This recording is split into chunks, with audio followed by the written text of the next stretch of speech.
I'm gonna come around, check on the cylinders, see how we're doing.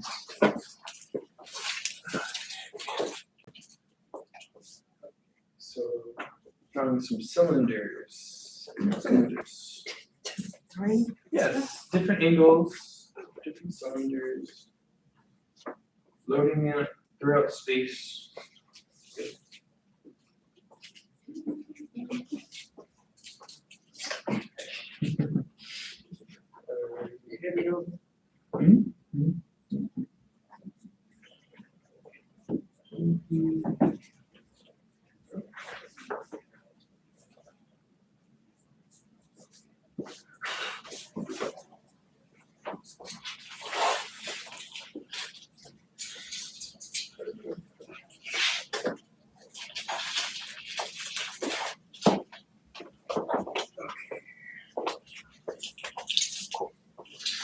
Alright, you guys. We can take a break from the cylinders.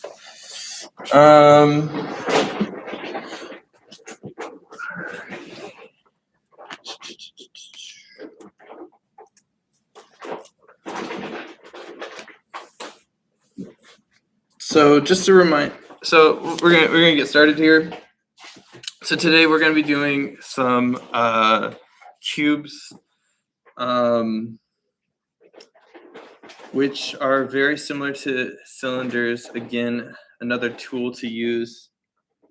We have our field trip day coming up in 2 weeks. So not next week, but the following week. It's gonna be the day before my birthday, so you guys better go. It's a really cool location. I really recommend it. Let me show it off. So it's a historic location. It's really old ranch house, Rancho Los Alamitos. There it is. Can see some photos here. So they have kind of two parts of it. So they have this old like ranch house. Can you guys see it okay? Cool. So they have this old ranch house with these massive Australian. That's a rendition, but that's not a real photo, is it? No, this is a real photo. This is the real location. So they have these insane trees.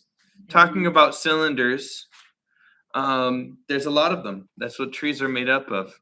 So you see cylinders coming at you, zigging and zagging. This is what cylinders are used for when you're drawing cylinders. So practice your cylinders in different angles. Have them coming at you with more circular forms. Have them going away from you with more ovular forms. I'll kind of show maybe a little bit of that.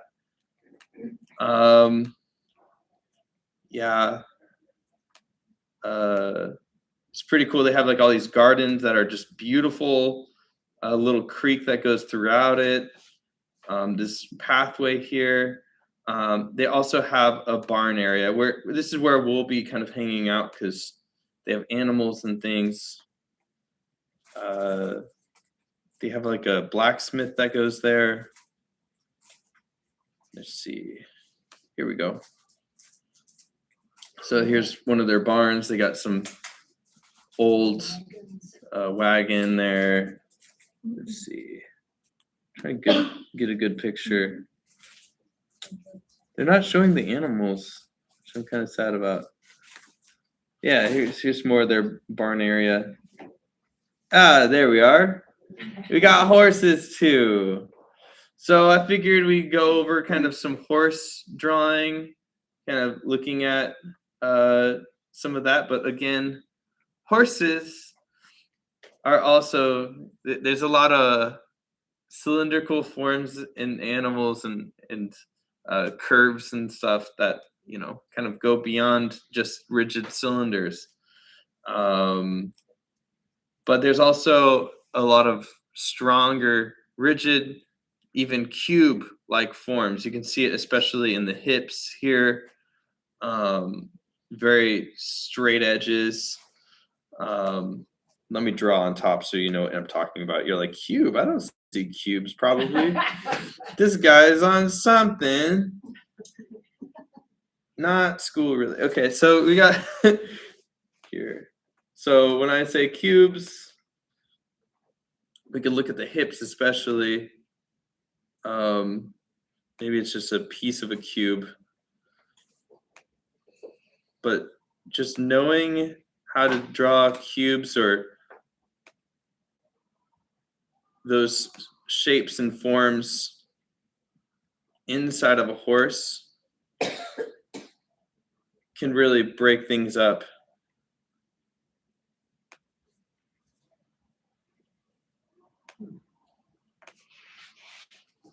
So you can kind of see here. And then the head itself is also very rectangular shaped. So essentially a cube, I mhm. thought was equal size, but these are sort of rectangular. Good point. There's another word for it, mathematic word. Quadrilateral parallelogram. Something like that. I have a shirt that says "Think outside the quadrilateral parallelogram." They're boxes, but understanding the perspective of these shapes and forms can really help you in creating your animal drawings as well as any other kind of drawing. Everything is built up of shapes and forms. So yeah, we're gonna go over some cubes today. But I mean, you could be using cylinders just as well. And if you were to kind of trace over these things,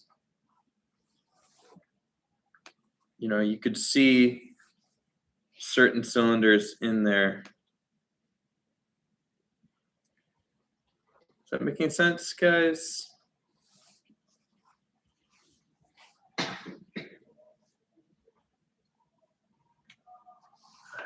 Are you feeling a little lost? So the way I'm teaching you guys how to draw is like sculpting. And it's sculpting material that's the cheapest material ever. That's with pencil. That's with colored pencil. That's with crayon. That's with line. I did some drawings. I was just bored at my parents' place, and they had a tissue box, which just so happens to be. Let's see. Let me do this. Sorry. Tissue box, which just so happens to be the best form of a cube. Can I please do this correctly? Sorry. Is this? What's wrong with me? Okay. One more try. There we go. Whew, I hope you guys aren't dizzy. So I was drawing some tissue boxes. I know, quite boring, but when I'm looking at tissue boxes, I can turn it, I can pick it up, I can rotate it, and eventually I got bored with it and started making rocket ships out of these same tissue boxes. You can still see that tissue box inside of these forms. So it's a lot of fun to play around with these forms, and a lot of artists, when they don't know what to draw and they're feeling lost, all they do is just draw cylinders, cubes,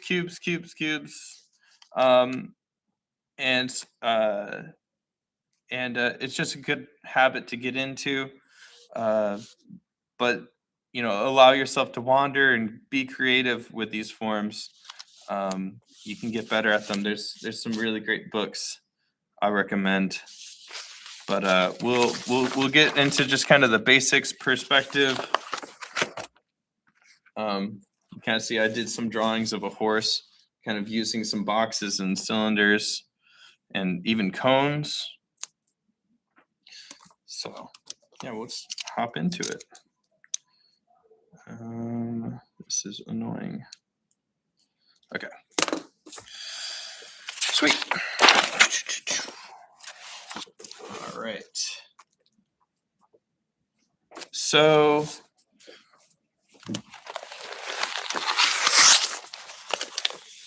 just kind of a little thing about cylinders that I think I saw a lot of you kind of struggling with is the width and wideness of ovals.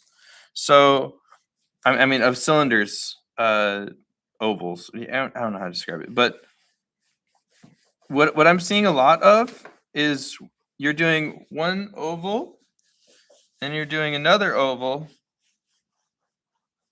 and they're exactly the same.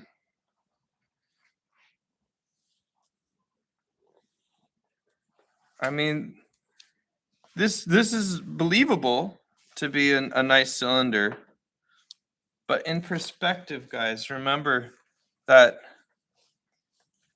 if this cylinder is closer to the horizon, see we got that horizon there. We can draw a line to kind of let you know where that center of that cylinder is going to be. Then this other cylinder over here is going to be further away, which means that it's going to be a wider circle. It's going to be closer to a circle.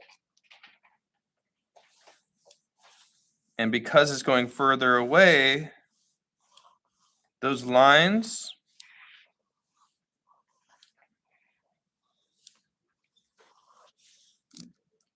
will be angled.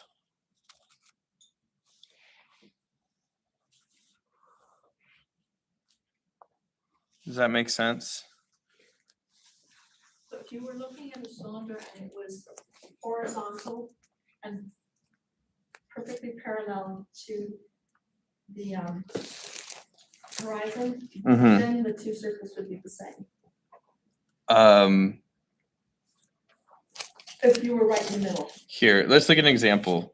So let's say your eye level was right at the cup, at the lid of the cup, right? Is that what you're kind of saying? No, I said if it was not, in order to get two circles the same, they'd be horizontal.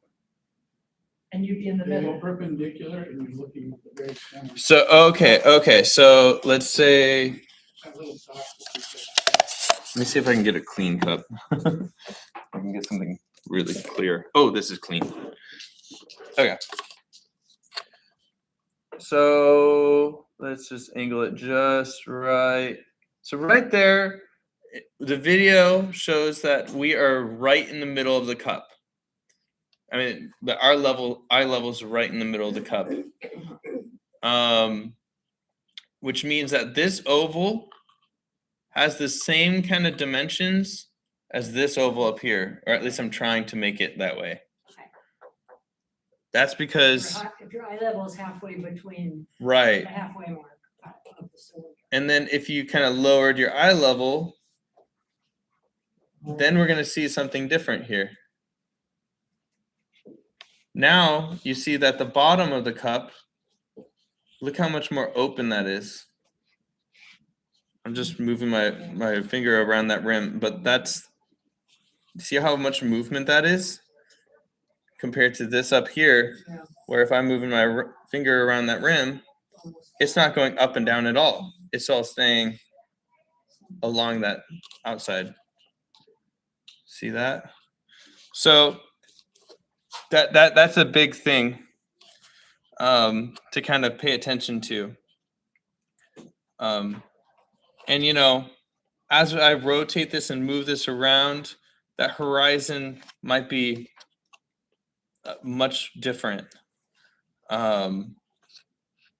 So if I was to have it like this, you know, that horizon is gonna be so far down that look, now this circle is almost perfectly circular. It's nowhere close to being on the horizon, which makes these angles be much more dramatic. It's kind of hard to tell. I wish I had like a pipe or something. You know what? I guess Expo marker works better. It's almost perfect.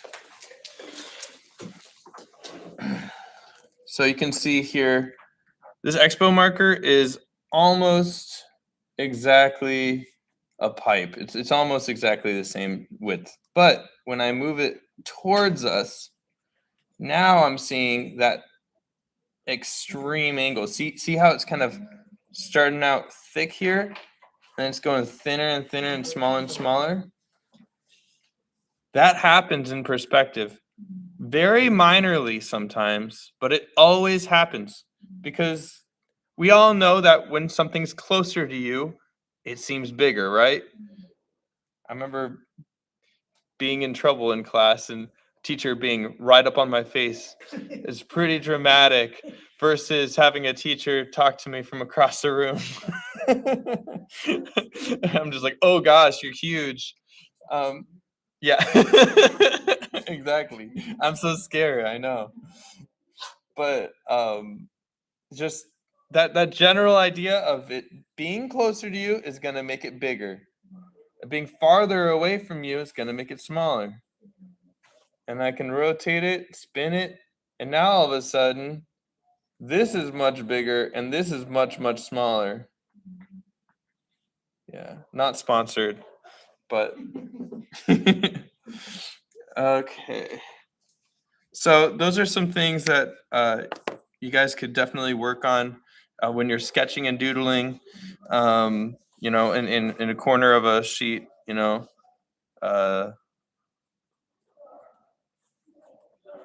So this is kind of pretty good there. And since we're drawing a lot of animals, things are going to be floating. So kind of innately knowing what feels right of you know, ovals to circles, you know, is going to really help you out drawing humans, animals, still life, literally anything if you want to draw it realistically. Of course, you could throw it all out the window and go abstract, go Picasso. I am totally cool with that. You know, we got our days off where you can do whatever you want. So you can explore those things. Okay. But even Picasso understood this stuff. This is what he did. He was taught this stuff. I think it's a really good way to get started. Okie dokie. All right, so we're going to talk about cubes, which are very similar in the fact that I got examples of.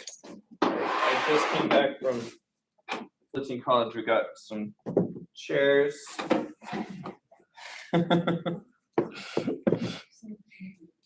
We got some boxes. Thank you, Fullerton College, for being awesome. I'm just gonna find the smallest one for the screen. Okay. Here we go. Let's see if we can do that. Precarious. All right. So those who are advanced, if you want to mess around, you can draw this. But those who are new at this, will listen ahead. So similar to, this is too big. Here, I could get something smaller.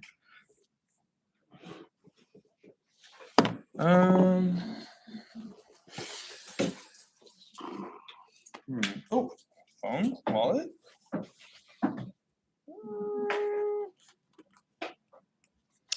Oh, this is a good box. Okay, cool. Yeah, we'll use this box, for example. Yeah. So when we're looking at cubes in perspective, very similar to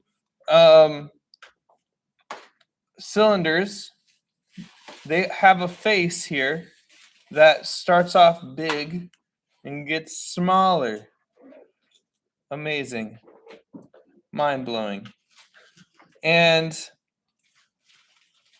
the shapes on the faces also become flattened as they go further away from the horizon level, the horizon point. And everything's kind of relative to the horizon point. All right. So kind of drawing something like that, good way to get started. We can start with the horizon level, and we'll just kind of invent some cubes first.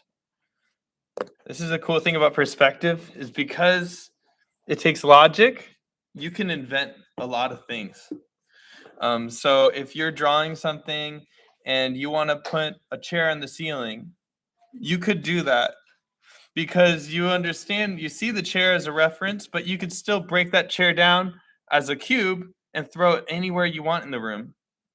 You could really compose scenes. You could really compose still lifes, and really understand the structure behind things.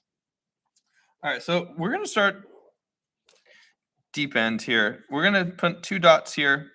Now, usually when you're doing perspective, these dots go way, way, way far, far away. If you're looking at this thing and you're looking for the perspective of these 2 lines, this is on the horizon line right there. These lines will probably go on and on and on, way past the paper. Sometimes people will tape strings to their desk on the other side and use that as their reference, but some of the best artists out there will be really strict with it. So I have a straight edge here. So if you could have a straight edge to, whether that be just a piece of paper, notepad, ruler, just any straight edge will do. And we'll start off with a cube right in the middle here. And this 2-point perspective,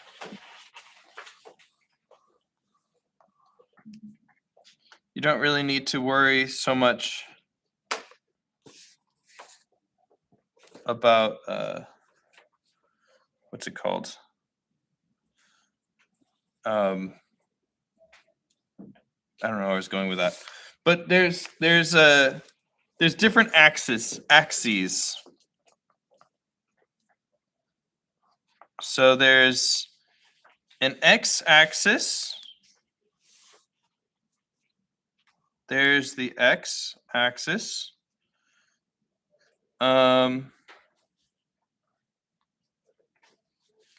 There's the y-axis. You can tell because it's long. And then there's the z-axis.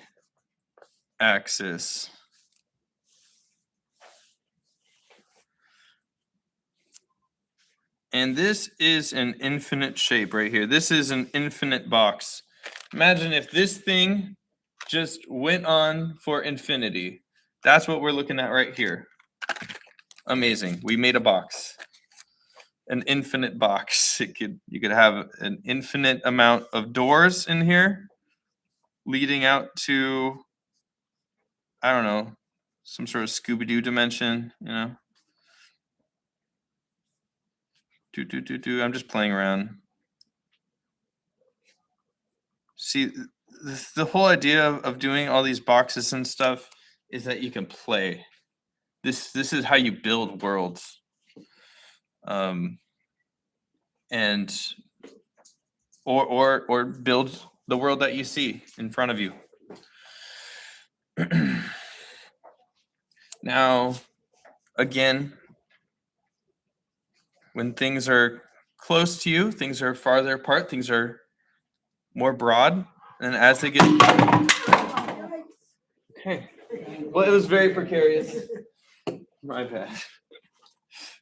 Here, I'll just do that. Sorry.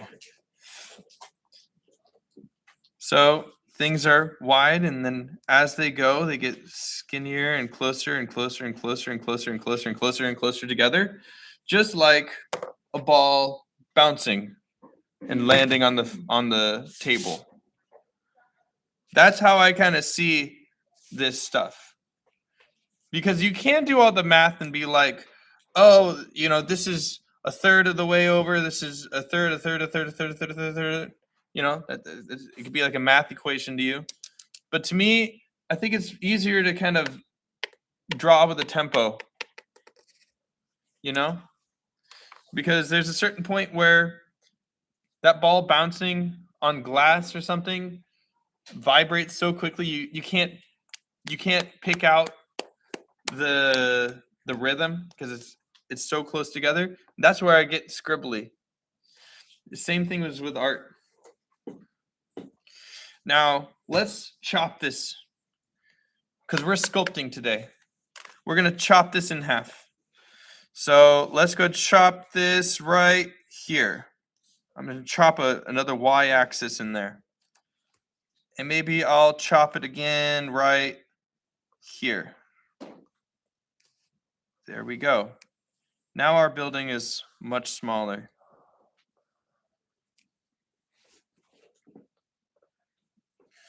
Okay. And I still have this construction line here. So maybe I'll chop another line right here. But how about instead of chopping it, I'm going to grow it too. And maybe I'll stop up there. And I could do another line right here. There we go. Now, let's make this a tall building. Now you might be thinking, oh, I'll just draw a tall building. There's a tall building. That's a good looking tall building. Well, it's maybe if it was way far away in the horizon, but this isn't following the perspective rules. So that's a wrong. So if I got my straight line, lined it up.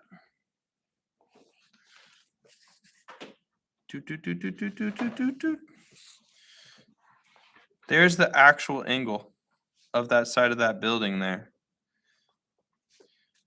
But right now it's only one side of the building. Maybe I'll shade it a bit so you can kind of pick it out. There's that building. So what's that angle on the other side? Because this was the z-axis. We put down the y-axis to make the building taller. So how do we extend this building out? Anybody? I'll give you a hint. The other side. Yes, but what axis is on the other side? So we have Z, X, and Y. Yes. The X is depth. So we did the Z there. That's what the Z line is, right there and right there. We got the Y there, right there and right there. X. So now we get the X. There we go. Now we're going to our third axis.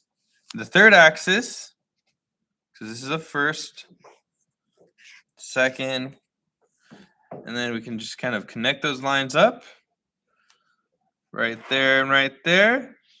And I can make this box go out towards infinity just like the other box if I wanted to. But I might just chop it, maybe right here. And you know what? Maybe I'll chop it again, kind of following. And I could chop it a weird shape. I can try to chop another box on the inside of it. So maybe I'll follow the x-axis here. And then I'll go back up following that y-axis, which never changes. It's always going to be straight. Then I can follow the z-axis so that I know what angle that side of the building is going to be.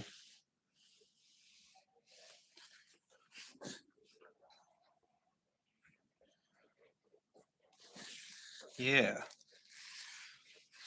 Of course, I need to know what angle that is there.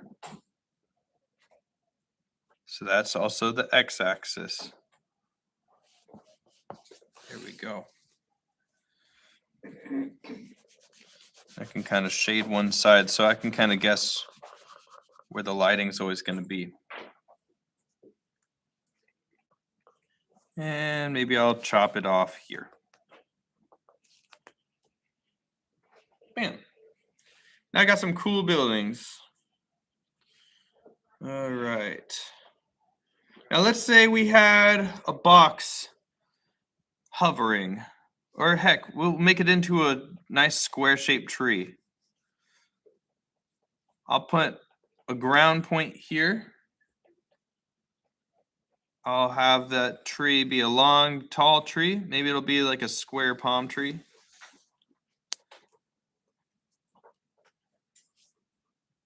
And I can go ahead, kind of start in the middle of it all. I can kind of build a cube around it. So maybe it'll just be this big. That'll be the two corners for that first one.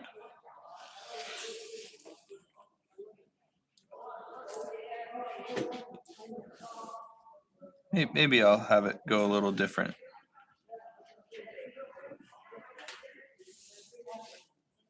There we go.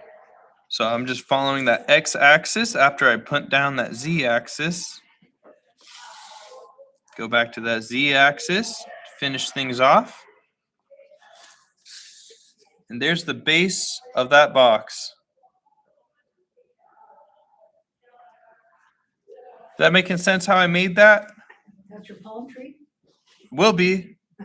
I'm going to make it tall now. So I got to build out the y-axis, that tall line. And I could just guess, maybe it's a straight line. But then if I check my lines, see, this is a bad square. This is a bad cube. How do I know that? How can I check that? Anybody? How can I check that that's a bad cube? Lines aren't parallel? How do I know? Look at it. Well, you can look at it, but sometimes it's very, very minor. Sometimes you can barely even see. We get a ruler. We could get a ruler. We can be real technical. I mean, this square thing, this cube thing, it's given me a feeling. And it feels like that thing is, I don't know, there's something wrong with that cube. Like, you know, it gives you a feeling. Like if you want to make an ominous looking thing, you can just kind of screw around with the perspective a little bit. But I could just line it up. Check out those axes. Look at the axes.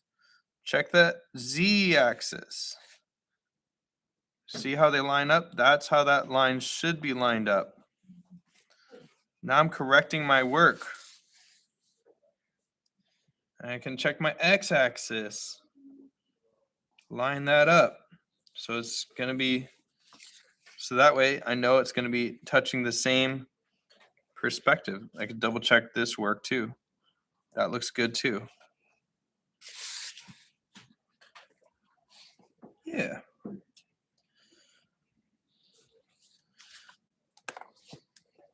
Good stuff. And if I had this be transparent, we can kind of look at some of the shapes.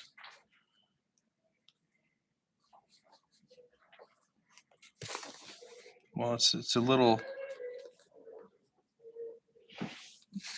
minor. Can't quite tell.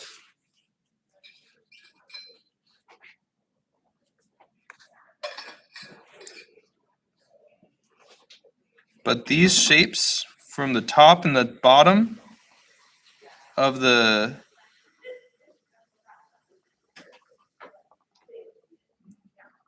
tree, which now is more like a hollow sign. Kind of looks like a hollow sign. Like maybe there was a sign in there, they took it down, and now it's just hollow. I mean, it's kind of hard to see the difference there, but if we were to continue this y-axis line down,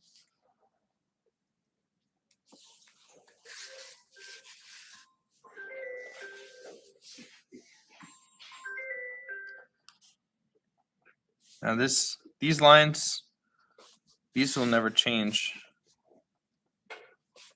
So if I just kind of kept building it down here, because the y-axis basically is, I'm not going to get into it, but okay, and then maybe I'll do one more here. So let's say I want to build the bottom part of the tree all the way down here. So if I just kind of drew those lines going out here,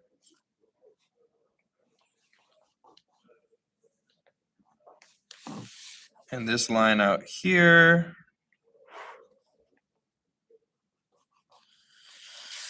this line continuing down, now this line connecting here, just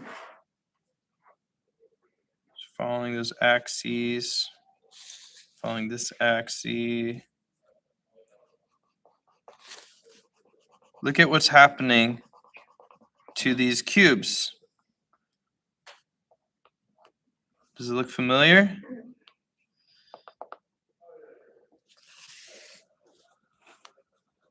Look at that shape and look at this shape. This one's skinny, One's more at eye level. and then this one's more rounded. This one's more, so this is closer to a square. It's just like a cylinder. See that?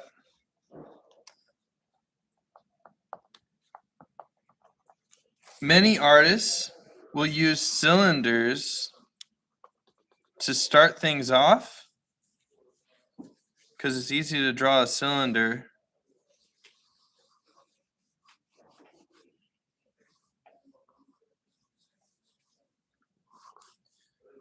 And then they'll just build it out into a box.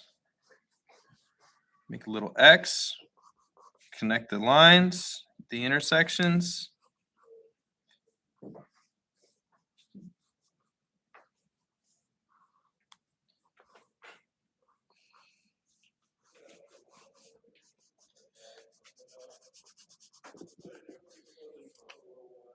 Whoa, maybe not that dramatic.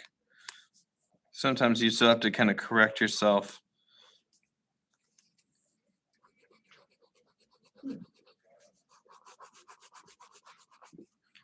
Yeah. So, but it's all these ideas kind of combined. And if you're practicing, you know, you can kind of rotate some of these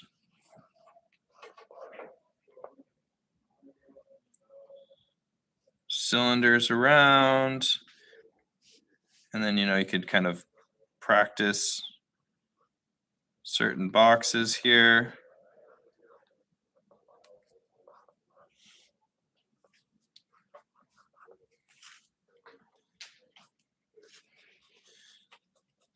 And if you get good enough, you can kind of assume perspective. You can kind of see it in your head a little bit.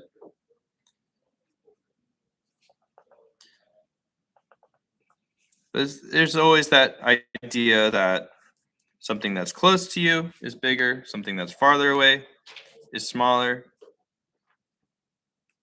So if I was to build onto this cube here, make sure that these lines are smaller at the end. This is the top side, so it's bigger. So you can see it better. There we go. This is really crazy shape here.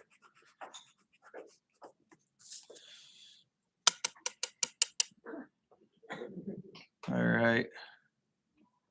I'll get going. This one? Yeah. Oh. Well, this is just kind of generalizing things that you learn from technical stuff and putting it into something that's a little more made up. Because it's less about when after you've practiced this, which we will, we have our models today. We'll do some cube drawings. Keep working on it, and then eventually you'll be able to kind of make up your own forms, and you always know that the general rules of the faces being larger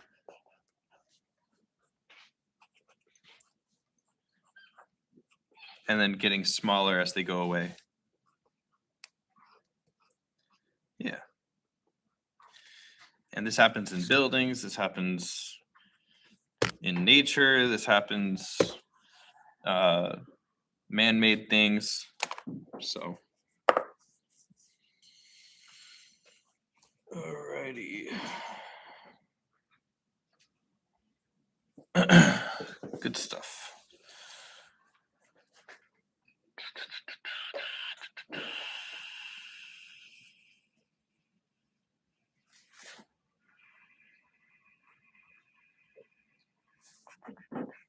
Okay, so let's do something a little fun here.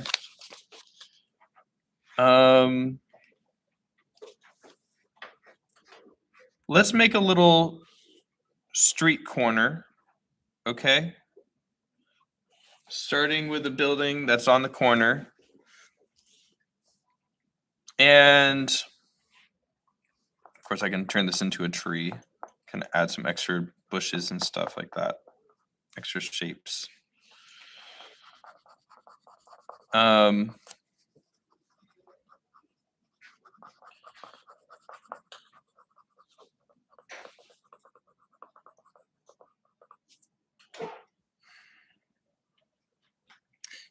I think we'll just jump right into drawing boxes. So you guys want to break and then we can get to box drawing, or we good to go? Good to go. I think that's a good idea. Little break. Yeah. Let's do it. So if you guys want to, let's go take a good 15 minutes, 10 minutes. And we can see what Sherry's going to do. Okay, so let's go ahead and go 2:15. All right. So we'll take a quick break and then we'll get to drawing some boxes. And we do have some fun today. We're going to be doing some blind contour drawing. So we'll be exercising both sides of our brains. Close your eyes. Basically. Yeah, we're not going to be allowed to see our drawings. So it's going to be exciting. It's very fun. I did some last night. Huh? Big paper. All right. So stretch your legs, get some water. I kind of hate this class that we have to sit down all the time. Honestly, it's so good to stand up and get up and frequently.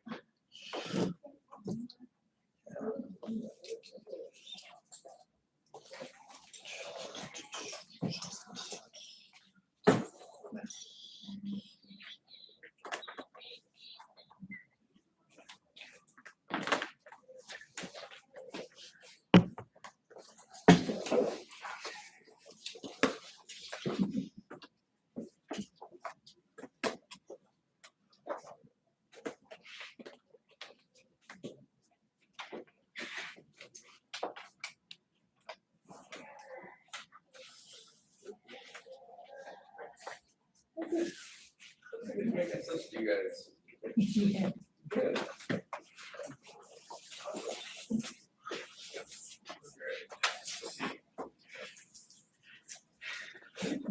Drawing some shapes there.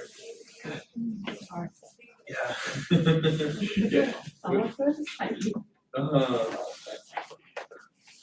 this part. Well, especially since the. It's easier when you draw it bigger. Well, it is, and like the corners and the angles are tiny, small, but. Yeah, Okay. I could probably like This is go around the room, close to you guys. a challenge, though.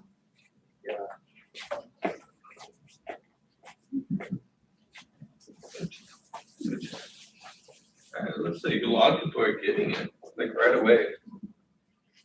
I must be teaching good today.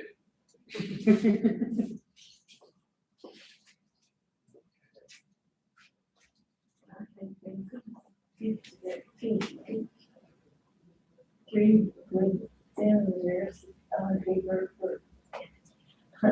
Yeah? Well, I'll check them out then, if they're that good. Oh, you gotta head out soon, don't you? Right? Is it 3 o'clock? Not yet, but. Oh, no, they you got wanted to another have hour. some, so it's 3 o'clock.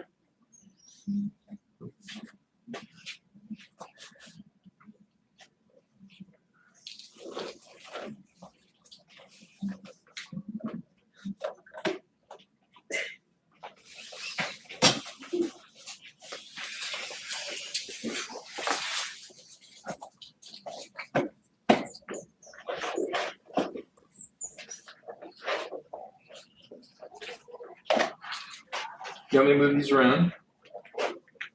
I might shuffle them. I was just, because I think I got it, You got them all? I think so. Good.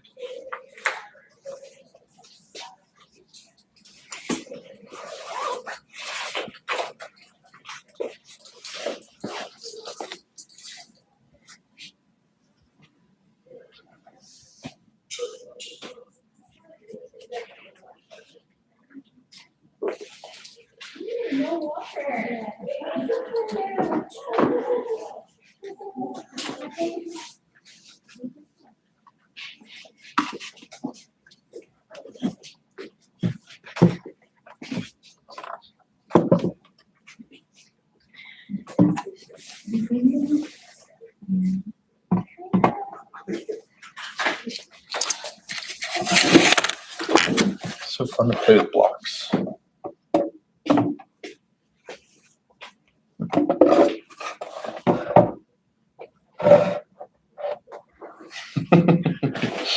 I'm evil. I think we'll stick with just one starting off once we're back. But I mean, if you're waiting around, you could. You just got like 10 minutes.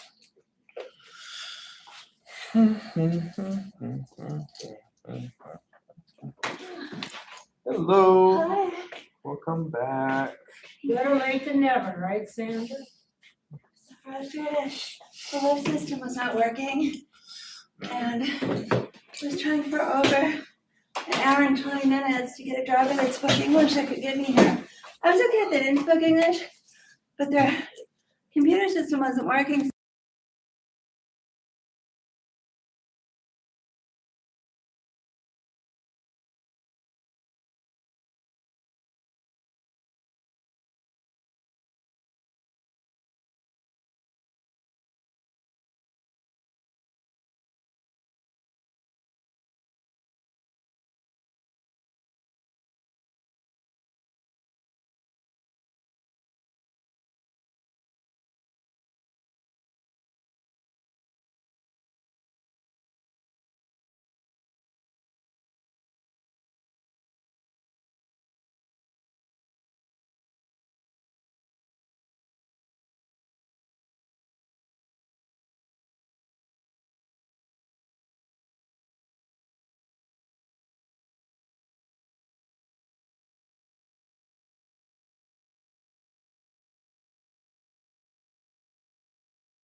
ask me that question when we get started. Or I think everybody's almost here.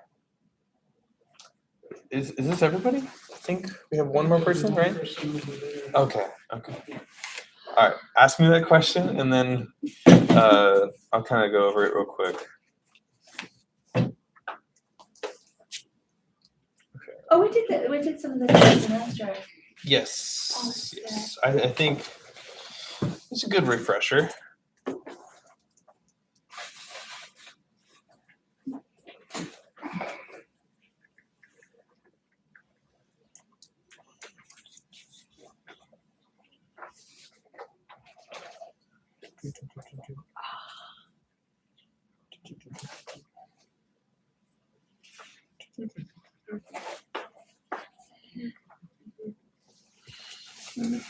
Oh, you moved the chairs again.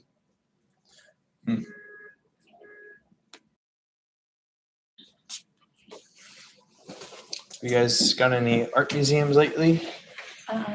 No. They have a special exhibit actually at Long Beach Museum of Art. I'm actually. My girlfriend and I, we're gonna go tomorrow, but she got sick. Oh, yeah? Long Beach State? No. The Long Beach Museum of Oh, Art. that's the over by the ocean. Yeah. So they have this. I think it's Roy Bitt Williams or something. But he, oh man, I know some of the Leisure World people would probably love it, but yeah, he does these like really psychedelic doodle kind of things, but they've gone like fine art, and they're very like it's got some punk into it. I don't know how to describe it. It's some weird stuff like cartoony. Is that But up on is that fine Broadway? art Is it skills. on Broadway or something like that? Yeah, it's right off of Ocean. It's right next to Bluff Park, which is a great place to go painting. I go up there painting. It's like walking distance from my place, so I haven't gone yet. Maybe I'll go tomorrow. But yeah. Did you ask? What?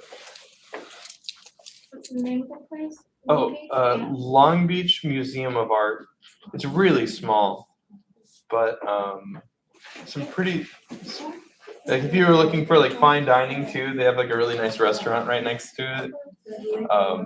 It's a fun little day. Did it used to be someone's house? I think so. Yeah. Yeah. Yeah, the whole strip, like right off of Bluff Park, is a bunch of uber rich people's houses. So I'm sorry if I offended you. yeah.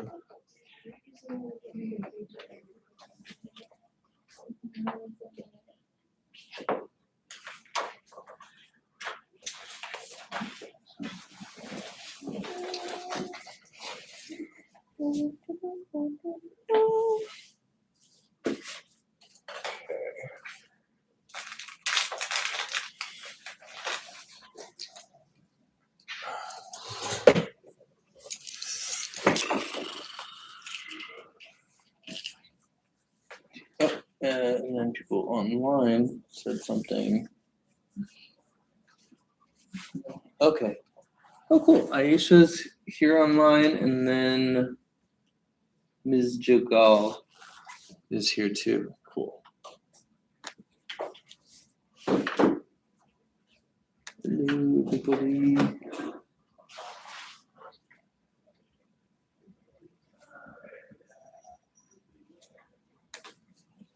Okay. I don't know what that means, but. All right. Is everybody here? I think.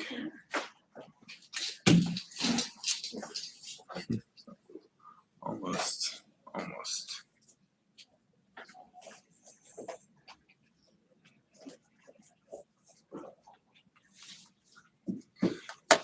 Okay.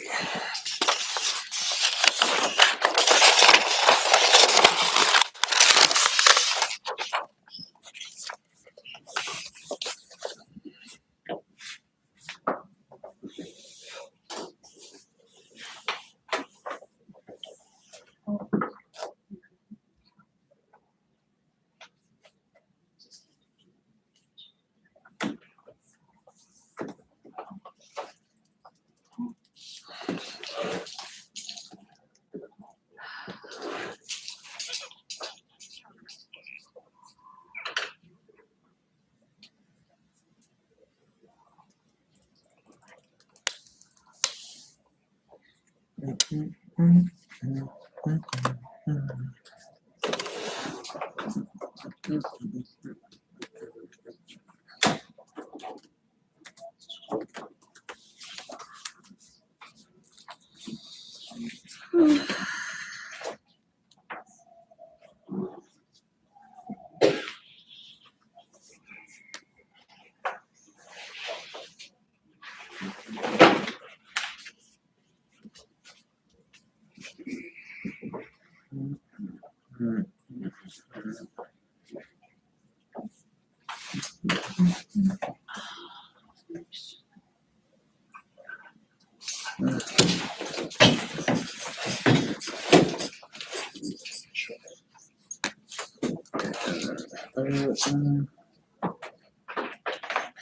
go. Go.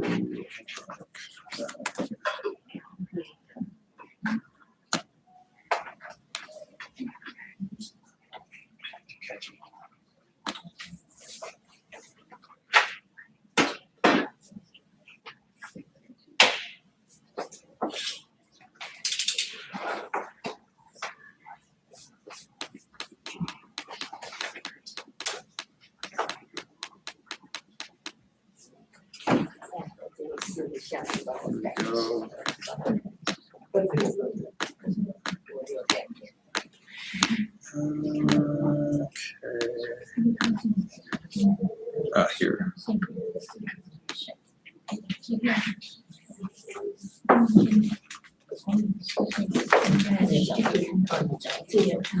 Oh, do you have this signed up for the next half or no? I'll double check. I think because it's a four-hour class, you have to sign it twice. Right.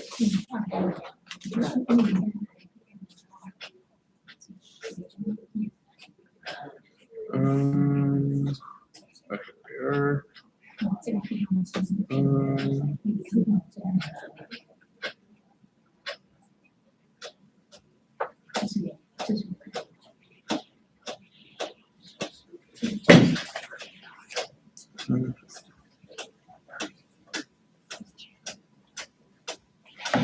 这个是看人家，这如果从正面看的话呢，就看他这个正面。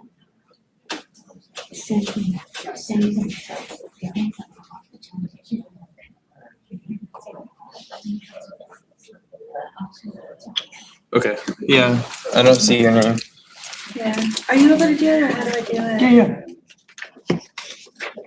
I actually went to the admin building, but the two people that did it, they weren't in there, they were in a meeting. The woman who was out there didn't know how to do it, Mm-hmm. so. Just make sure you use pen. They've been stinkers about that. Do you have pen up there? I can just write in, get in for you. Yeah. 'Cause this is pen. Oh, that's pencil. Again, if you have the- Oh, I do. Just get it right back to me. Absolutely. It's my only pen. I know, like tons of pencils on it. I know. Yeah, I'll get Oh. it. Oh, okay.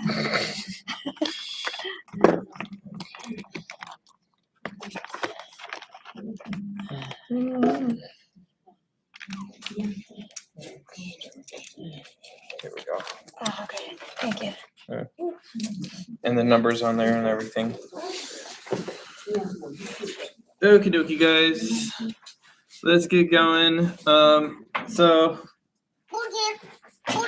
Very rude of me. Stupid spam calls are so annoying. I'm gonna put on do not disturb because you are disturbing me. Okay. Block and Good. report spam. That's Huh? what I do. You block that number and report spam. Yeah. I don't know. I feel like every single time they call me, it's a new number. So hopefully, yeah, maybe that'll work. Dang. So I wanted to show you guys some great reference if you wanted to practice cubes. And now,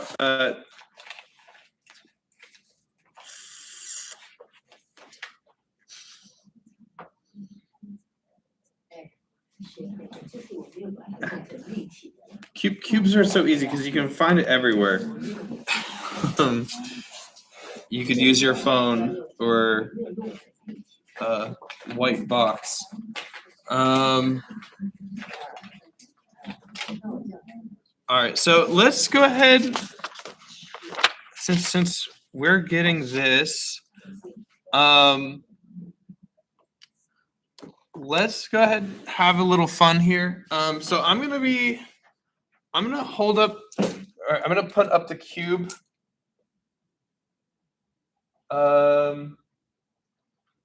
And I'm just gonna kind of rotate it and turn it, and then you guys can go around drawing it. I just draw the cube. That's the game. That's the name of the game. So now quick little thing about cubes and rotating cubes.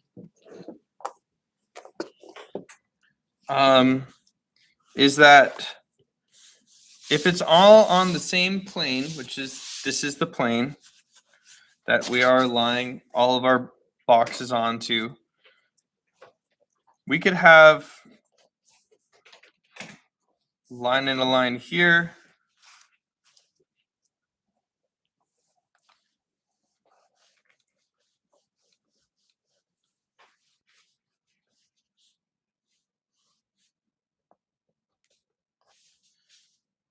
And you can see here,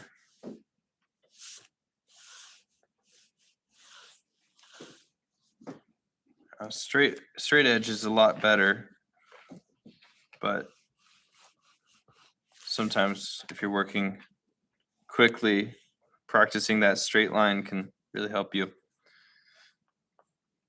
So if I was to rotate this cube here,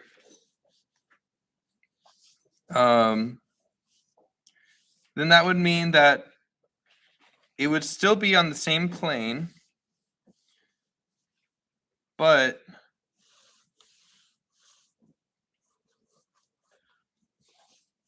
and it would be the same height because it's on the same plane as long as it's in the same place,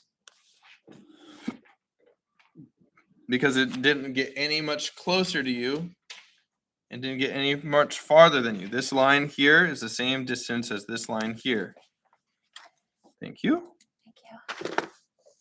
And depending on which angle that box is at, it's gonna bonk into a different part of the horizon. So maybe this is the new line that I'm gonna have my lines bonk at. So there's that X axis.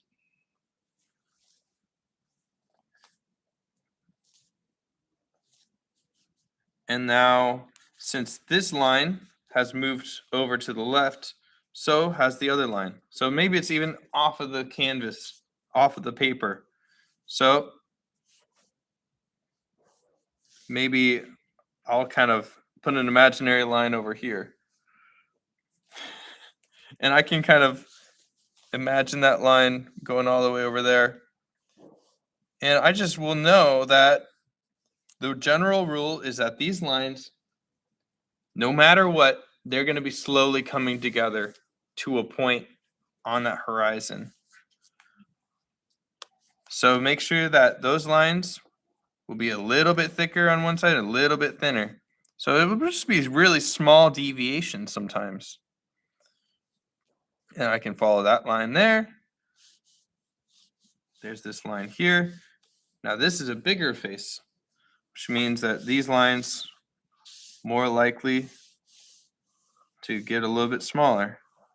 So there we go. All right.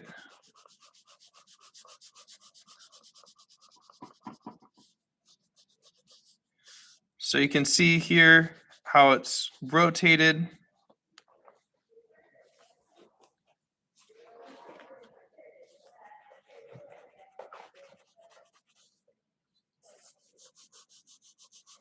Yeah.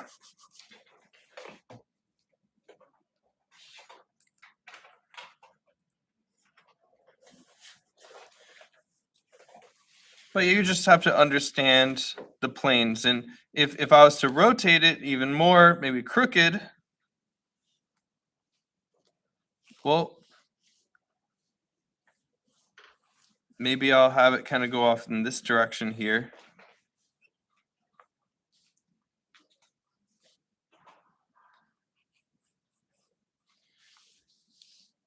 And it looks like that horizon, in this case, will be kind of in the center because it gets a bit bigger on the top and it gets a bit smaller on the bottom.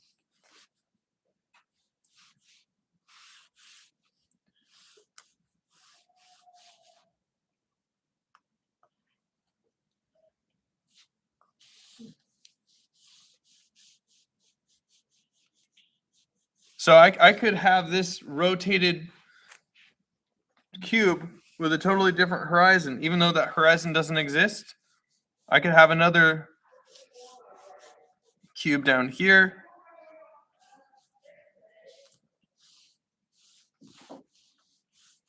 Thank you.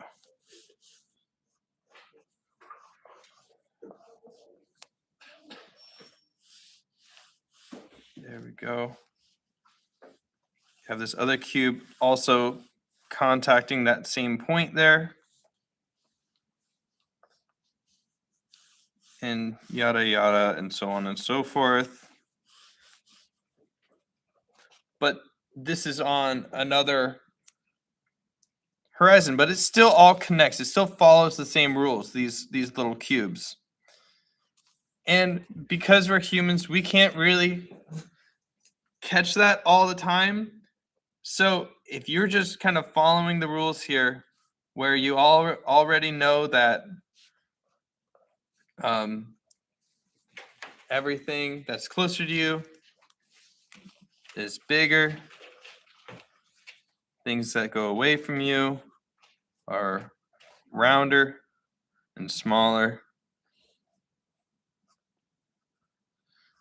You get that down, then you can do cubes as well.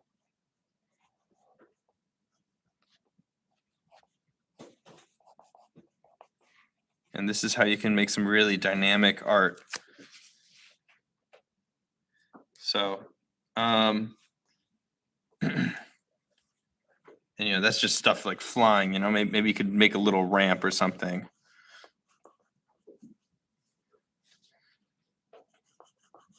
Of course, I'm thinking about that ramp, you have that plane.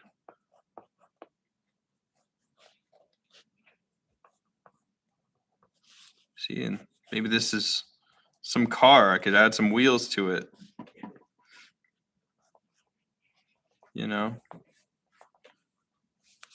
Very, huh? School bus. See, I could be a school bus. You could just make it longer. Put the wheels in the back. All the kids would be screaming. You'd be like, ah! You could just add little stick figures. So, yeah, it's a lot of fun. You can have a lot of fun with this. It's not just weird shapes in a void. Just make buildings and houses and stuff, and you see these things everywhere. So let's do some cube drawing practice. Let's practice first. Just kind of, should I set up a scenario for you guys and you can draw it? Sounds good. Okay. All right, let's do I like the car jumping off a ramp. Let's do a car jumping over a few buildings. Sounds good? All right. And remember, if you need to, you can always cut a cube in half. So if you had a cube like so, this is a pretty lame cube. And you can just cut it in half, and bam, you got yourself a ramp. That's a ramp. So just kind of ignore that. And it could be the other way around too.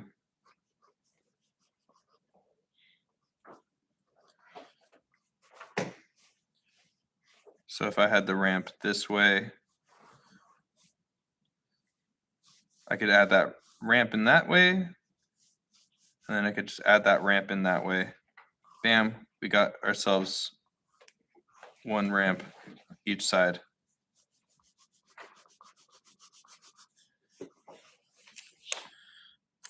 Good stuff. And then you just have a car jump over a bunch of cars or buildings. But just first thing you got to do, you got to put down that horizon line. So that way you know that all these points should be lining up except for the car, which is off of that location. Let's see here. Should I do this along with you guys, or you Yeah. want to be tested? Yeah, just do it with us. All right. But you're gonna get one afterwards where you'll be tested. I'm not saying it's gonna be easier. Okay. Here we go. Maybe. It might be the same.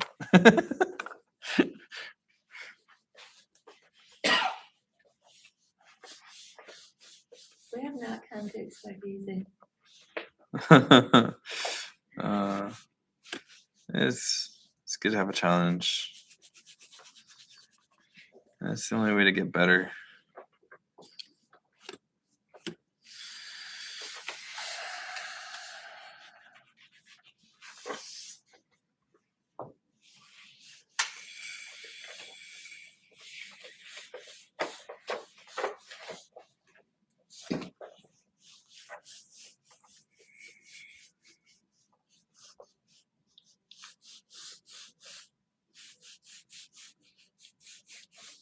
Yeah, I'll put on some music for you guys. Should I put a timer on?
Oh, okay. Okay. Alrighty. No worries. Oh, maybe that's where people are at. Yeah, I had to like fit mine in, figure out where to go. Oh. Okay. Okay. No worries. Again, I'll record it. If you want to catch what you missed. I don't see the time. Oh, here it is. We're at 1:38. 1:38. So if you gotta go, 3:00. I think you needed to go too. Yeah. So if you wanted to watch this online, 1:38. 1:40.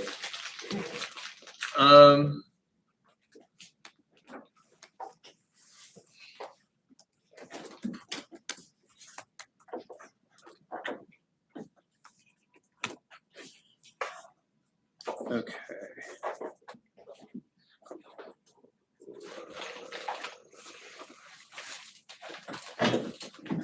Oh, here.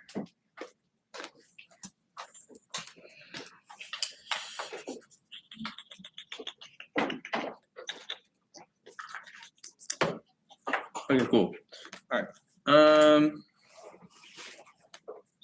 Let's show this. So, if you wanted to start your own little drawing composition wise, or if you're out and about painting in the real world, you have to define where that horizon is going to go. You have to say, I want that horizon to be high. I want that horizon to be low. Or I want that horizon to be right in the middle. And to choose that horizon will change the way that your picture feels. Okay, cool. So you can see here, when you have a very low perspective, there's a very low horizon in your image. So when you're drawing, you draw that horizon level really low. And what that's gonna make you, oh, this is dark. Sorry. Yeah, this is better. That was actually kind of cool. Though. Well, there's, Yeah. it was a dark image. All right, so here we go. Very low horizon. Sorry. So very low horizon, making our characters huge and immense and powerful, important. Having that low horizon, it also, gives that car just more, I don't know, more power, That's why so many palaces aren't in a valley. They're on a mountain, right? Because you get that feeling when you're looking up, you have that horizon level lower when you're looking up. You go to churches and stuff, you're looking up. It's that lower horizon. It's all a part of our experience. All right, here's another example of a high perspective, of a high, what's it called? Horizon line. This time, it's telling more about you're looking down at something, at some sort of grand statement, but it's almost like you see ants here, or you see, it's less about the people, it's more about how many people there are, or the scene. You always see. Anyone seen those documentaries of where they're flying over America, and it's like, wow, it's a beautiful, but it's like you don't get to know people on an equal statement. Like you see it flying over, but it's like, what are the cities actually like? Like if you went to a gas station, are they nice? It's a very different. It's more, I don't know. Yeah. Here's some good example. And then right down in the middle, it's very iconic. It's like it's a lot of people will say it's kind of like pinpoint right in the middle, or a flat horizon can also be like right in the middle. Horizon can be very like peaceful. here. Maybe not so peaceful.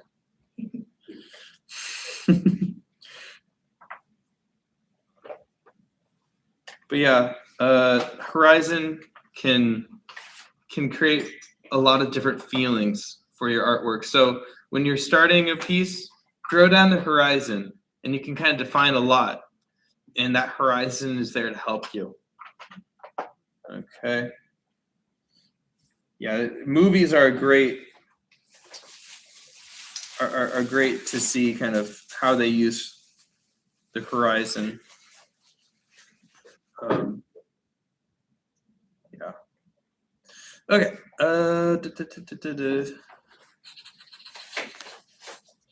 Ooh. I know, trippy.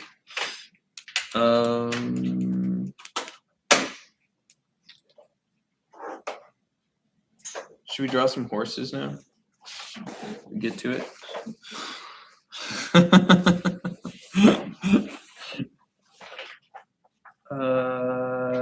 Yeah.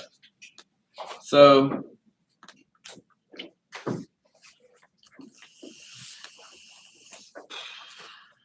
I don't know. Okay.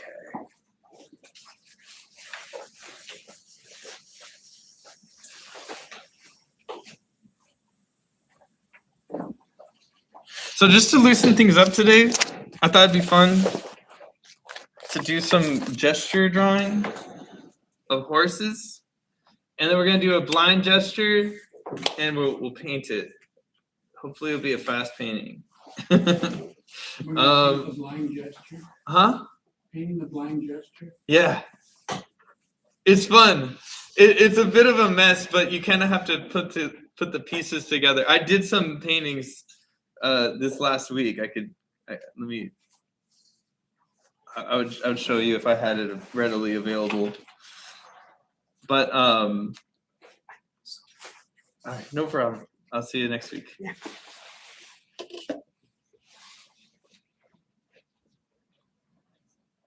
So horses are very long, and you can tell this artist, I like the way that they did this, and I couldn't unsee it after I drew it like this.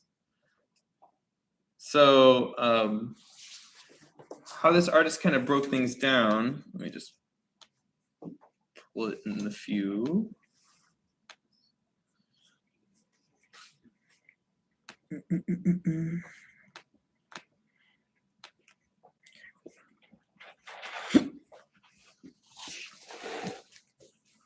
Cool, perfect. So how this artist broke down a horse is in 3 parts. The arms, the chest, and the back. I thought this was genius. And then from there, they straightened up the back. And then they drew their head, which is a bit of a circle. Horses have this massive chin, like cheekbones. And then they have about half the size is their mouth. And their mouth is very much a bit of a square shape. And then you kind of connect them to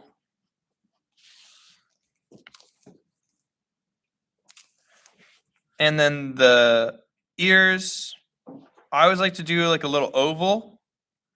And then I kind of add the ears in from the oval. So you kind of have some nice ears in there. 2 years, make an oval. Yeah. So basically, how I do the ears is like I have the oval, and then I kind of build out the horse ears from that. Drawing a lot of horses lately. It is the year of the horse. If anybody's celebrating the Lunar New Year, Fire horse. Fire horse, yes. It happens every like 86 years. So I hope. Yeah.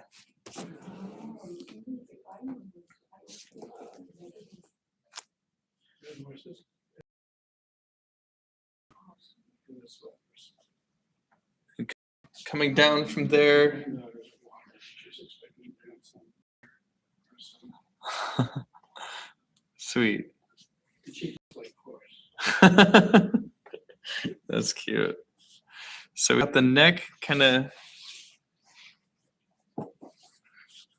pulled out like that. Colored pencils for this or? Yeah, I'm using this is wax. This is a China mark here. Perfect. But this is basically a real thick wax. Colored pencil does the same thing. It's basically the same stuff. Something you can't erase. Yeah. Now, when I draw the legs, I kind of draw them at the same time, like piece by piece. So the back of the leg here kind of kicks back because here we have the I'll pull up another image here.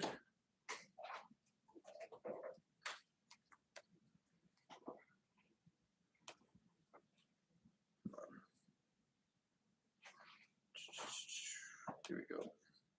The anatomy of this horse. Sure. We have the scapula going right here. And then we have our humerus, which we have a humerus as well, going right here.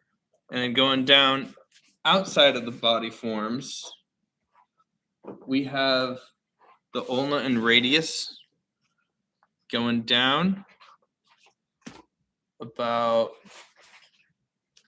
halfway the size. So, you know, when you're measuring things, you can kind of measure by head. You know, the head's about the thickness of the chest, and then the head's about the thickness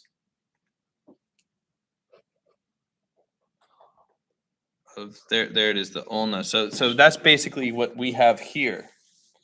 Now what gets crazy with a horse is that their hand is weird. It's like their middle finger. It's like our middle finger. So this whole section here,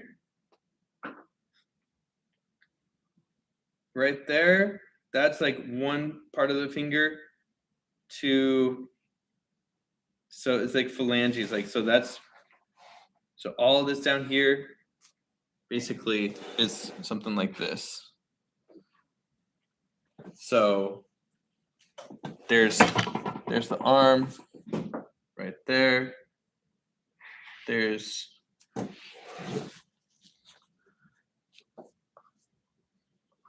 another, but I always kind of like to put balls at the ends of these because that's basically what they are. They're ball joints.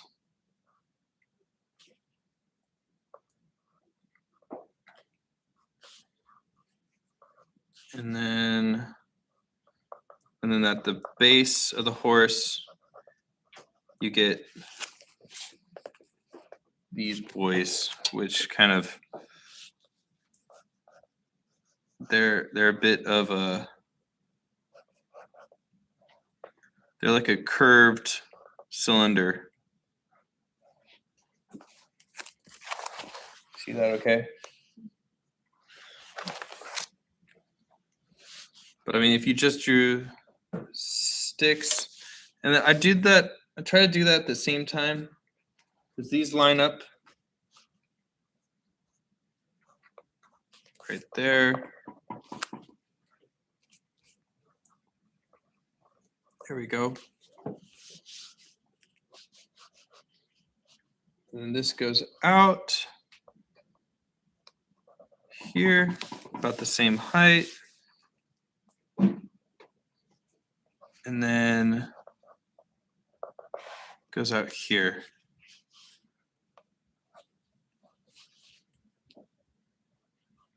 So again, you got the, what's it called? The hip, the chest.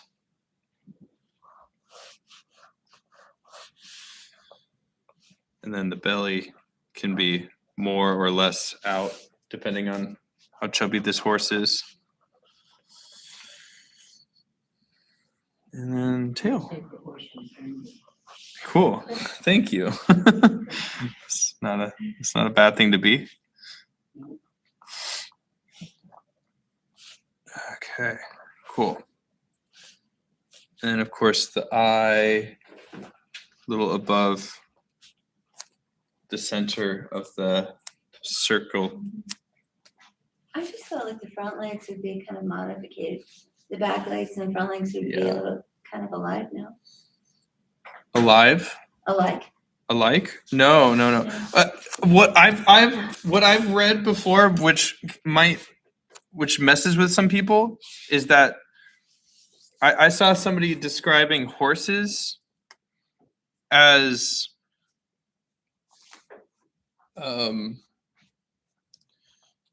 basically the front legs are basically like humans, which I don't think is totally true. Like tiptoeing.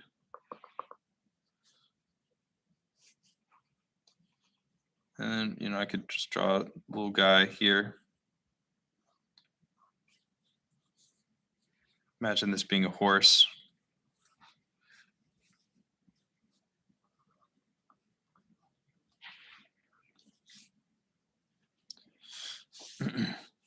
And then the back legs, basically somebody kind of crawling over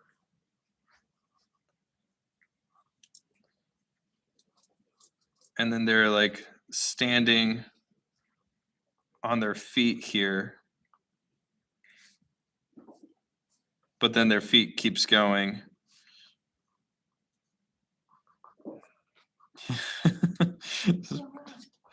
Does that kind of makes sense? You know, I'm thinking of a Halloween costume like. Yeah, basically.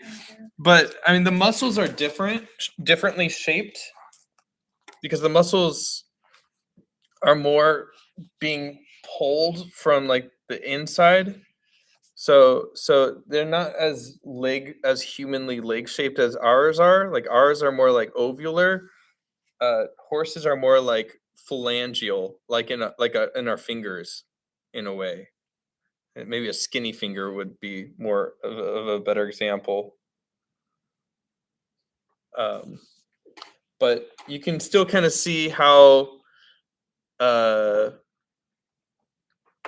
how similar maybe this would help you kind of understand. Bryce, Yes. when I was listening to that veterinarian, he said the front legs are supporting the weight, back legs are motion. The back legs push the front legs forward. They're designed that way. Oh. So the back legs, they kick off and then the front legs are more to support the back? Or are they Front more? legs support the front. There's a lot- Most of the weight is up to the head and the shoulders. Right. So, Yeah. See, I don't know too much about horses. I could probably do more, but I know where the bones are and I know the shapes of them. And yeah, the more you know about something, though, the more you kind of dig deep. It's good. So basically,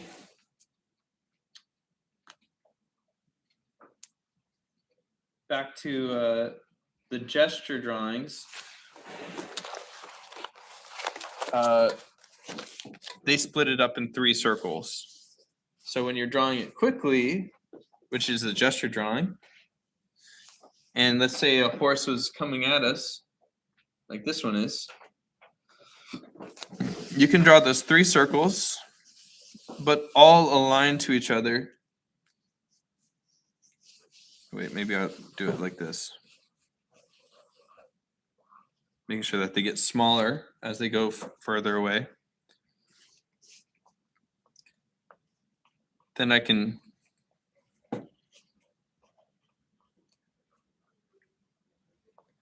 kind of build off of it, of those 3 circles. And then the neck kind of comes out with a bunch of V's.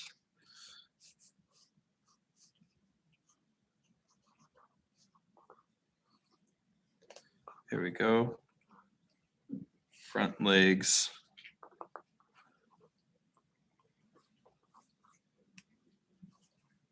It's basically fancy stick figures.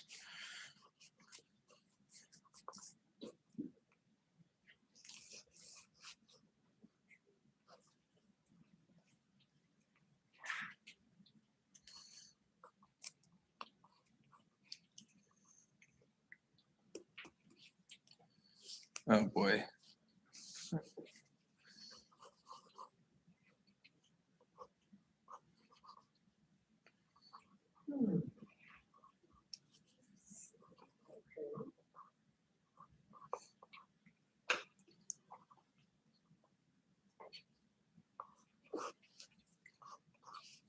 Yes.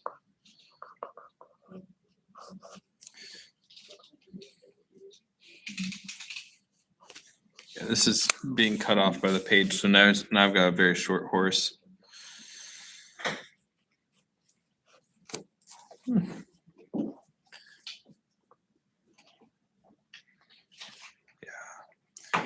it's very helpful to kind of do a breakdown of a horse and then a gesture.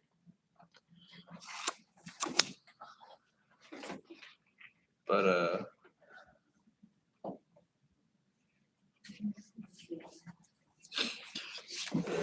we're gonna do something fun though.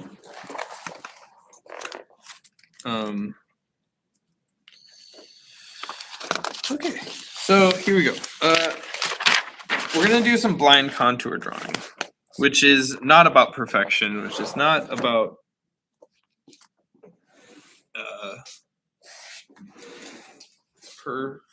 perfection. Yeah. But basically, it's about drawing blind and kind of following your eye around an object or a person or animal and not looking at your paper while you're drawing. Strictly looking at the picture. So we'll do a few drawings, maybe like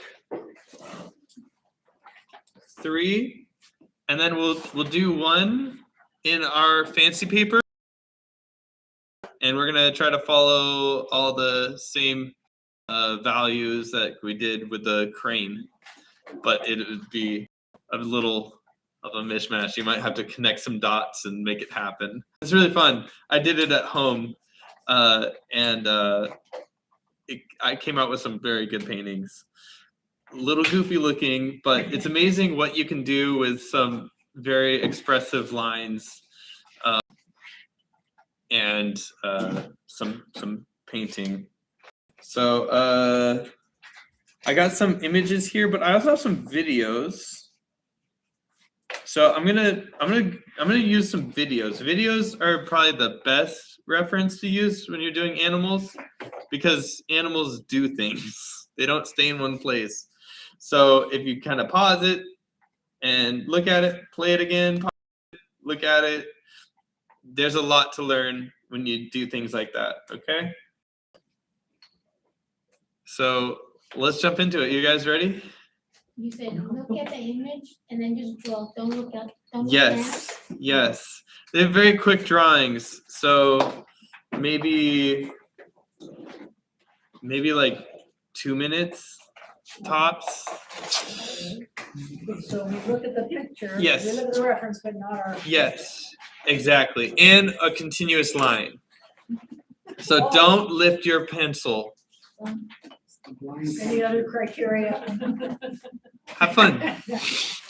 It's a little goofy, but it's to get us out of the technicalities that we've been experiencing today.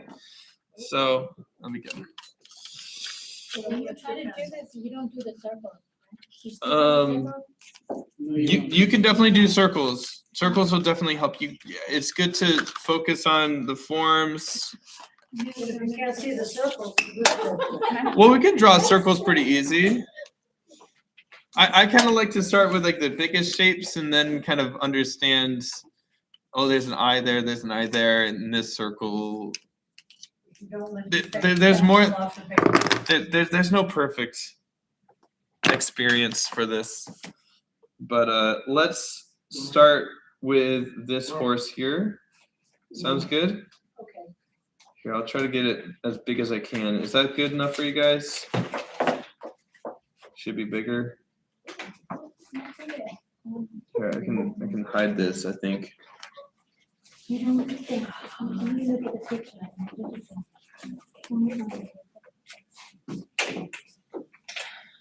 Okay, cool. All right, so I'll set the timer for like 2 minutes. Okay.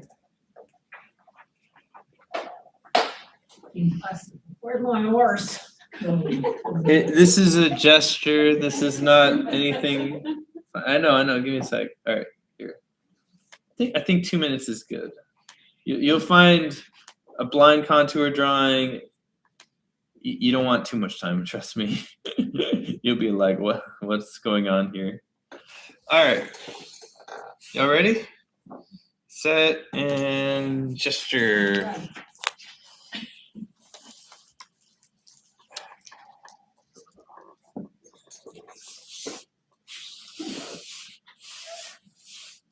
No looking, no looking.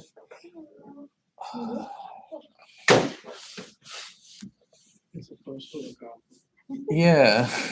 Well, how do you know how it looks? Someone's cheating. Because I've done this before. Always look awful. Oh no. Oh, see, not.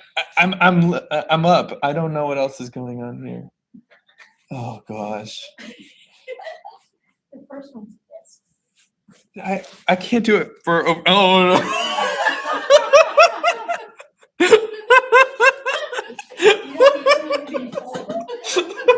He's got a long face. It'd make a good painting. It'd make a good painting. Yeah.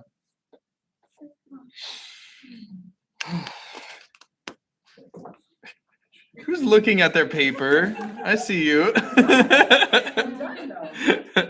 You have to fight every bone in your body. Okay, flex. Yeah, good. Did you mean to do one and it just came out four?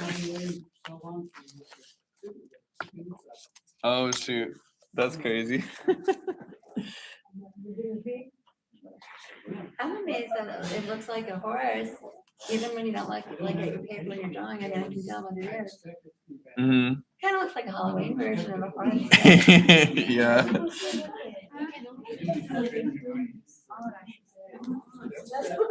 Okay. All right. We got more horses.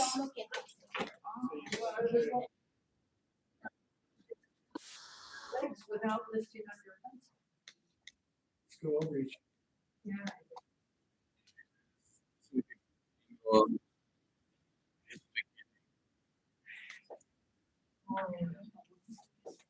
Oh, this stupid play button. Get out of here. Okay, I like this. Ooh, I like this. Okay, cool. Let's do it. 2 minutes, which I still think is too much, but here we go. Feel free to rotate paper if you need to. It is a pretty long, it's a long horse. We want to make one. Mm-hmm. Here we go. Ready, go. Yep, go.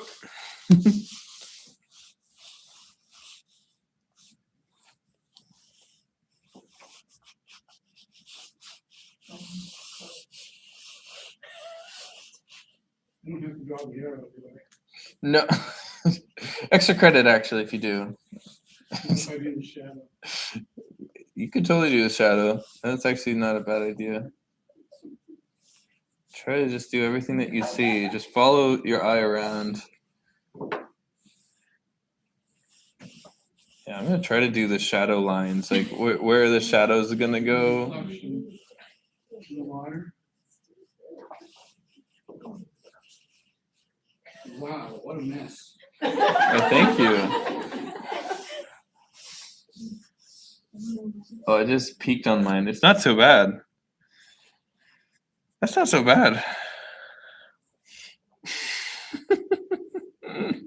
We're making some modern art today. We deserve it. We've done so much brain heavy technical stuff. How do you call this? Blind sketch? This is blind contour. Blind contour.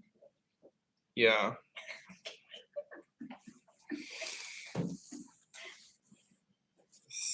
Blind contour. Yeah, it's the best. It's even better when we start painting it. Painting over this? Mm-hmm. Mm-hmm. Yeah. So Completely just covered up. exactly. Yeah, you cover up the messy bits and you kind of start reading into it. You're like, oh, that's what I meant by that. Oh, it's missing this, but I could just add that in now because yeah.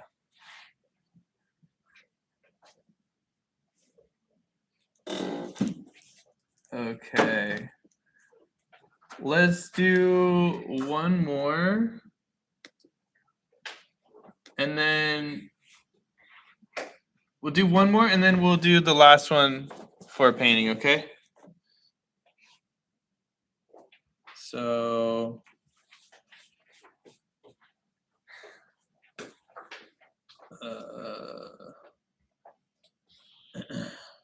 what happened? I thought I had another video. There's so many horse videos. It's kind of funny. Oh, here. Ooh, beautiful. Oh yeah.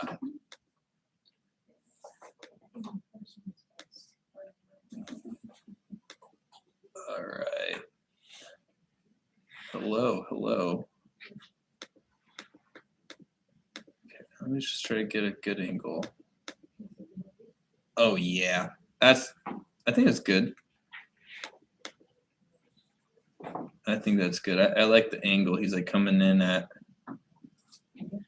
All right, so we're gonna do this last drawing one. After this, we're gonna get out our painting books. We'll paint on that one, okay? So if you don't get the hang of it by now, then you probably won't. You shouldn't. I don't think it's possible to get the hang of this, but all right, here we go.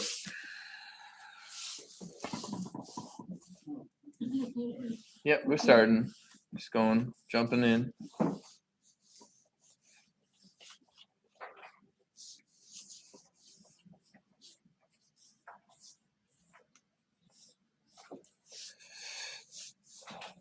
I'm so used to the big paper. It's gonna be odd working on a small paper after this.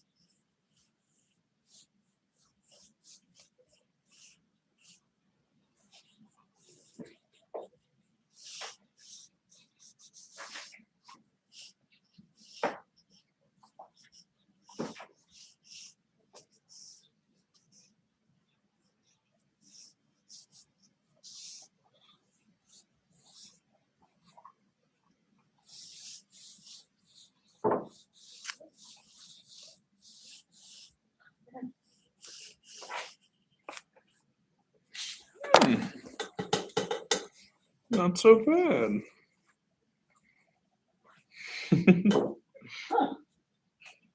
Not bad at all. Pretty good.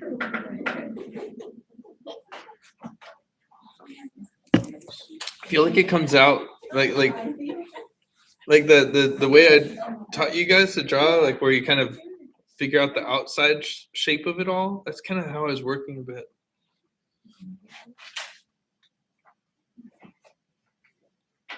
I think some artists, what they'll do is they'll literally follow their eyes all the way around the whole horse, and then you try to follow that in your head as you're drawing.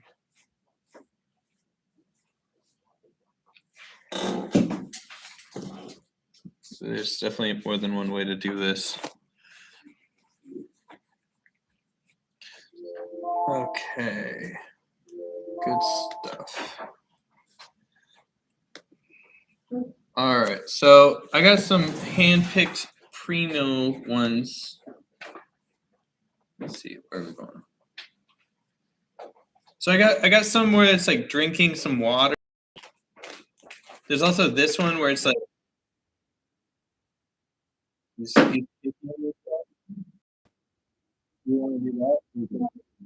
throwing his legs up.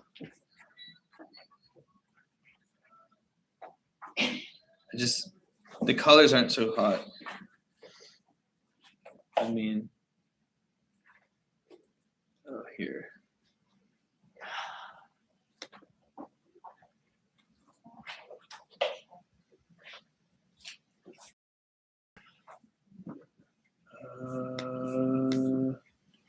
See, I like it where it kind of turns a bit.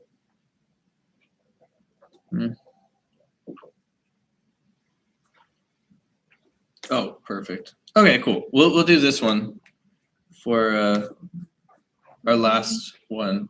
Sounds good? For painting. For painting? Yes. So get out your painting paper, the quality paper, colored pencil, preferably orange. You could use brown, but definitely a warmer color. Don't want to use blue.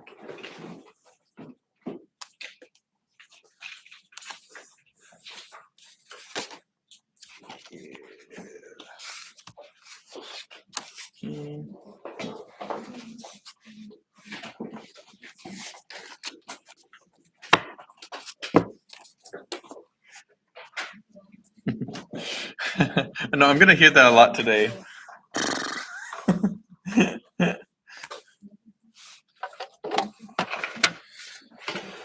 Okay, colored pencils.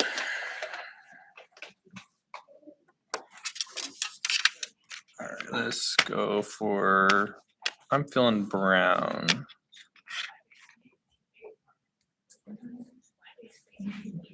The cotton arches watercolor paper. Yeah. You could use that. Yeah, that's a canvas board. That's fine. Yeah. Yeah. Alrighty. You guys ready? This is the one we're gonna paint? This is the one. I'm gonna paint this. So, You need to stop it. Cool. Huh? so we're gonna do blind contour? Uh-huh. And then we're gonna paint it. Okay. So I'm gonna do the blind contour on the fancy paper. And then we're just gonna paint it. Okay. Look at the just like the ball we did, where we look at the medium color and the shadow colors. And you could. Ready? All right, ready? All right, I'll start it. Here we go.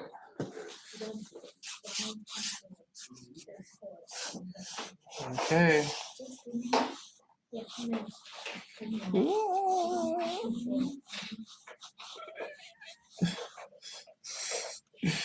This is gonna be a messy one, I feel.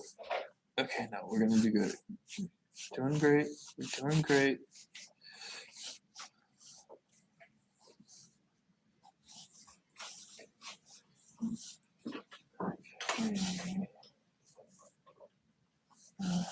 Somebody's erasing. What? How do you erase on a blind contour?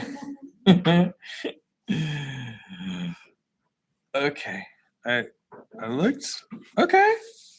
Okay. Yeah. Cool.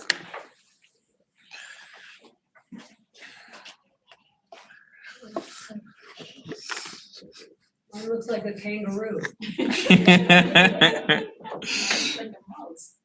A mouse? That was kangaroo. Well,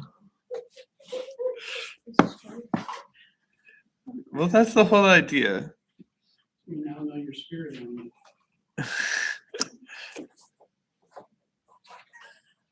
I'm a pig in what's it called?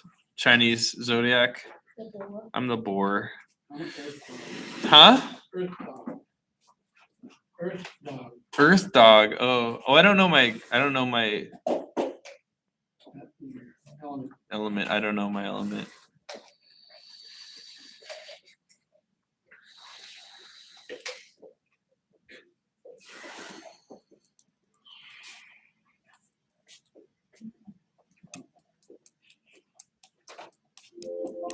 Okay.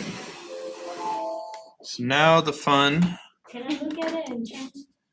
Well, now when we paint on top of it, you can change some things. Since we're gonna be painting on top of it, you can kind of alter it and play around with it. But this is gonna be your base. You're gonna grow this out of it. It's not there. I'm using watercolor. You'll do great. You'll do great.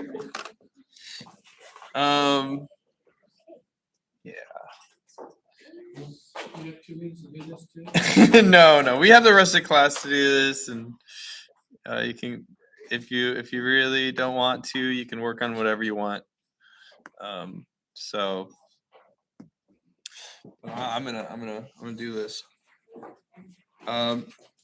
Biggest thing that I would recommend to you guys: work with those warm colors first.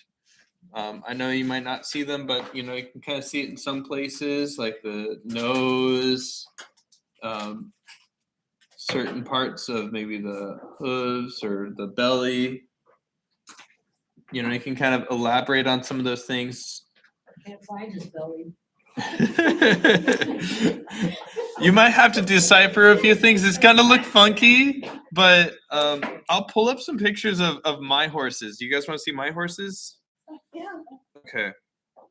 Portrait with the same process. Let me just. Okay. Yep. Where did it go? What? Horse is gone. The horse is gone? Yeah. Okay. Let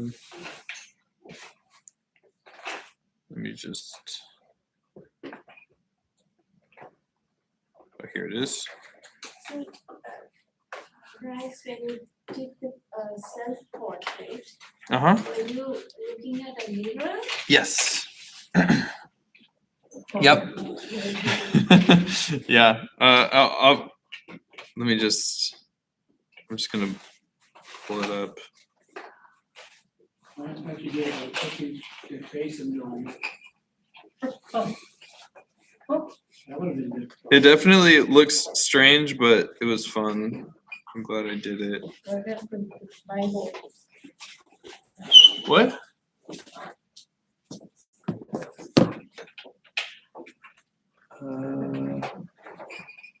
Here.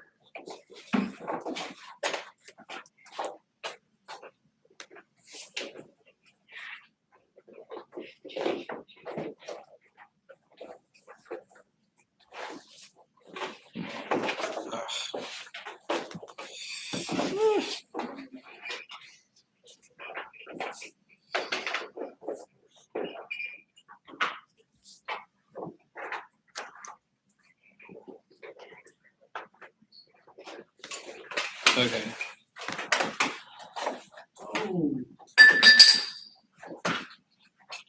Oh, here we are. So here's the self-portrait I did. Oh, wow. That's pretty good. As long as you get the right kind of values, shadows and darks, it should look pretty good. Should look cool. It looks artsy, right? It looks good. Yeah. And then here's some horses I did. Did a black horse. Is very skinny. Sometimes they're skinny. And then I did the horse with a rider on top of it, which the rider has meshed and melded into the horse itself. And then also the horse kind of was cut off. And so I was like, all right, I'll just roll with it.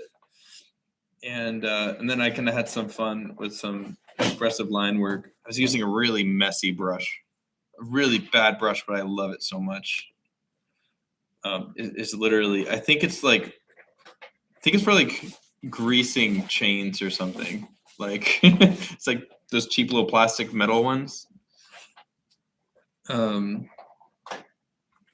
yeah. So I just focus on the shadow shapes. Where are they in your stretched out, crazy looking drawings? Where's my horse? Yeah, we need the horse. We'll back. pull up the horse. I'm not getting rid of the horse. Okay. How can I get it from me? I will share this Okay, I'm with gonna take the a class. picture. It should be in the references. It's saved. So I'm gonna take a picture for now. okay, it's all on the Pinterest. So it's from, if you go to the email that I sent you guys out today, go to that link. It should be on there. I saved it. Refresh it. It'll be there. That's the highest quality image reference that you can have. Yeah, it's a good picture. Also, there's a bit of like smoke there, like fog.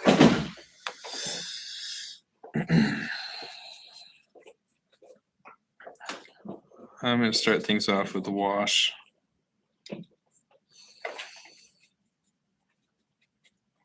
Okay, dokie.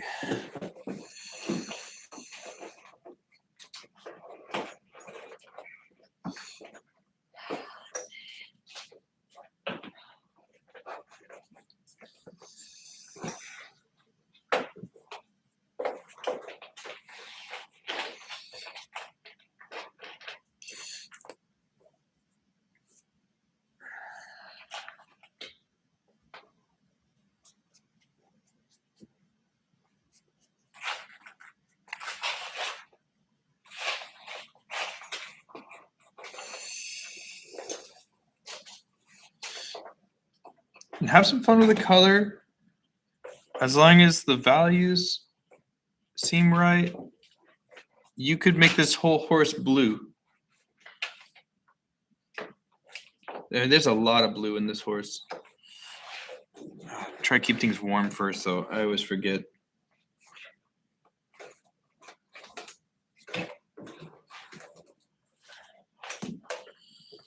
Now we allowed to use pen too. Sure. You can use anything. Just have some fun. We've learned enough today, so just do what feels natural.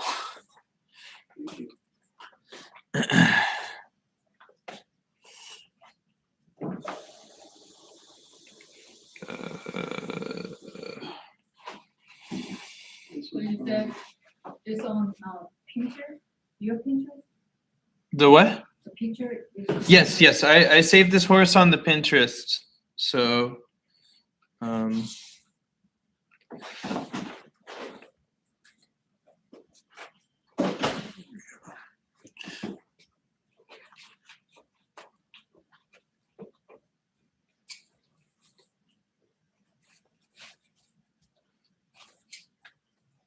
saw this artist shared something on her blog spot this week, and I can't get it out of my head. And she basically uses all of the rainbow for each of her paintings. And I was thinking about that, trying to use every color at least once somewhere in the painting. It looks kind of nice, but it also kind of flattens out any kind of mood. Could be something you want to explore, though. Just expanding how many colors you can use in a painting.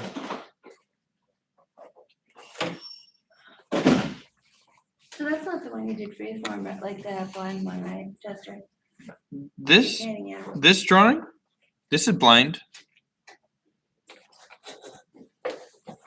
Yeah.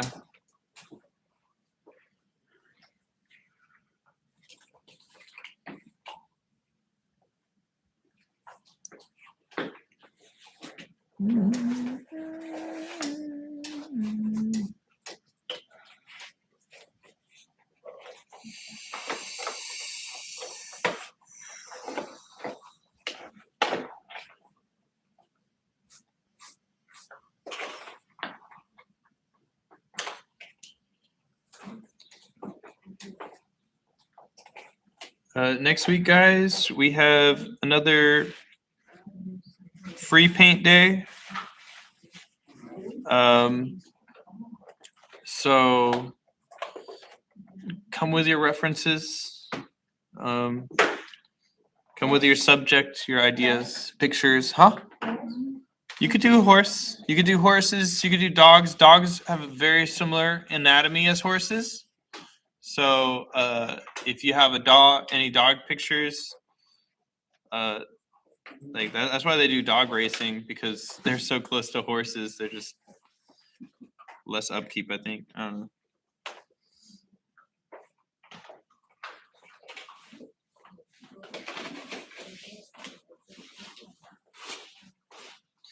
But bring in something that you guys want to work on. And dogs like German Shepherds are pretty close to wolves, right? Yes, yeah, they're all in the same family, canine. I'll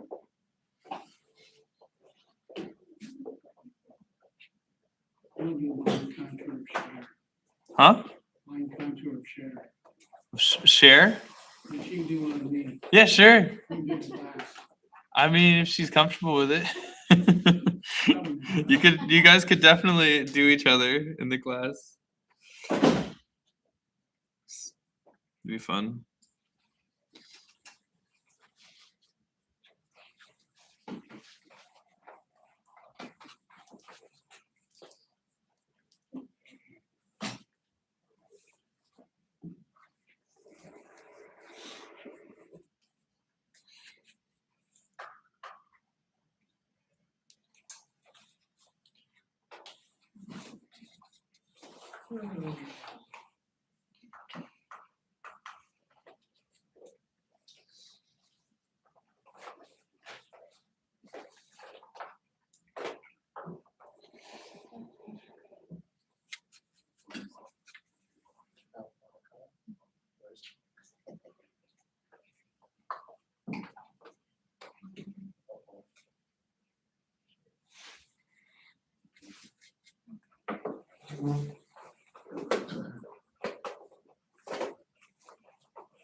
Cool. I'll put on some music.